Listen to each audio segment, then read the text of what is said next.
Livro de Jó, capítulo 22. Elifaz havia falado 2 vezes.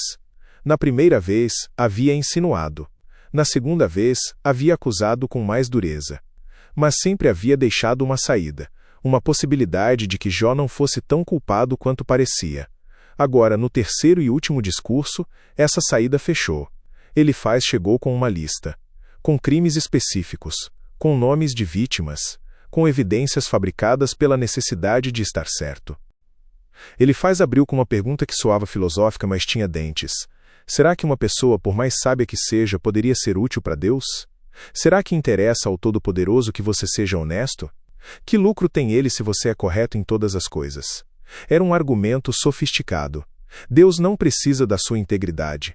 Deus não ganha nada com a sua retidão. Portanto, se Deus está te punindo, não é porque você estava sendo bom demais. É por outra razão completamente. Se Ele o castiga e o chama para prestar contas, não é porque você o adora com todo respeito, mas sim porque cometeu muitos pecados, e as suas maldades não têm conta. A conclusão estava no ar desde o capítulo 4. Mas agora Elifaz a disse sem filtro: muitos pecados. Maldade sem conta. E então veio a lista, específica, detalhada, completamente inventada. Como garantia de um pequeno empréstimo, você ficava com as roupas dos seus patrícios e assim os deixava nus.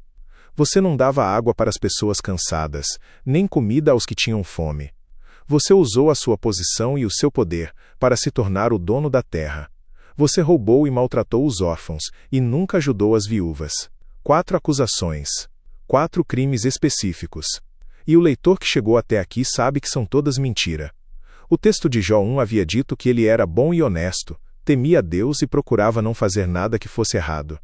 O próprio Deus havia dito: não há ninguém tão bom e honesto como ele. Mas Elifaz não tinha acesso à conversa dos céus. Ele tinha apenas o sofrimento de Jó e um sistema teológico que exigia uma causa. E quando o sistema precisa de culpa e não encontra culpa real, às vezes inventa. Por isso, agora você está cercado de perigos, e de repente o medo toma conta de você. A escuridão é tanta que você não enxerga nada, e uma enchente o arrasta. Portanto, essa palavra que conecta uma acusação falsa a um sofrimento real. E Jó acrescentou o detalhe que tornava tudo ainda mais perturbador. Esses homens prósperos não eram secretamente religiosos. Eram abertamente desafiadores. A Deus eles dizem: deixa-nos em paz. Não queremos saber das tuas leis. Quem é o Deus Todo-Poderoso para que o adoremos? Que adianta fazer orações a Ele? Explícito, deliberado, sem arrependimento. E ainda assim, ricos, saudáveis, rodeados de filhos, ouvindo música, morrendo em paz. Os maus dizem que progridem pelos seus próprios esforços. Mas eu não aceito o seu modo de pensar. Jó não estava elogiando os maus.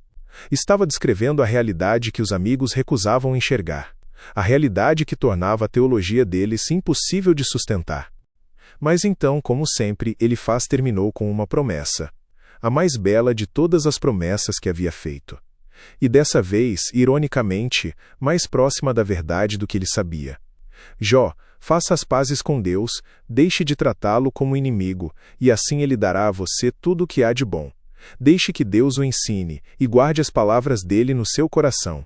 Se você voltar para o Todo-Poderoso e se humilhar, se você acabar com a maldade que há na sua casa, se o ouro mais precioso não tiver valor para você, e for como o pó ou as pedrinhas do ribeirão, então o Todo-Poderoso será o seu ouro puro, será a sua prata mais preciosa. Ele será a sua alegria, e você poderá olhar para ele com confiança. Ele ouvirá as suas orações, e você lhe dará o que prometer. Tudo o que você fizer dará certo, e a luz brilhará no seu caminho. Deus rebaixa os orgulhosos, mas salva os humildes. Ele o salvará se você for inocente, se for correto em tudo o que fizer. Era genuinamente belo, quase profético, porque no final do livro, Jó seria de fato restaurado. A luz brilharia no seu caminho. Suas orações seriam ouvidas. Tudo o que fizesse daria certo. Mas não porque ele se arrependeu dos crimes que nunca cometeu. Porque Deus, do alto, confirmaria o que Elifaz nunca acreditou, que Jó havia sido justo o tempo todo. Elifaz havia chegado ao final do seu arco. 3 discursos. Crescendo em dureza. terminando com uma lista de crimes fabricados. E no meio da acusação, uma promessa linda demais para ser apenas retórica. O Todo-Poderoso será o seu ouro. Ele ouvirá suas orações. A luz brilhará no seu caminho. Elifaz estava certo sobre a restauração.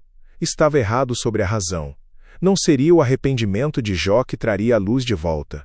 Seria a fidelidade de Jó, aquela que Elifaz havia negado existir, que seria confirmada por Deus. Jó 22 nos ensina algo sobre a natureza da acusação religiosa.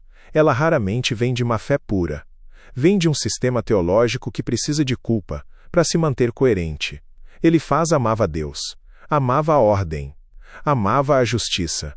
E exatamente por isso, quando a realidade não confirmava o sistema, ele ajustou a realidade, inventou crimes, fabricou evidências, construiu um réu que encaixasse no veredicto, porque era mais fácil fazer Jó culpado do que admitir que havia sofrimento inocente no mundo. E às vezes, a fé mais perigosa não é a fé fraca, é a fé forte demais para questionar a si mesma.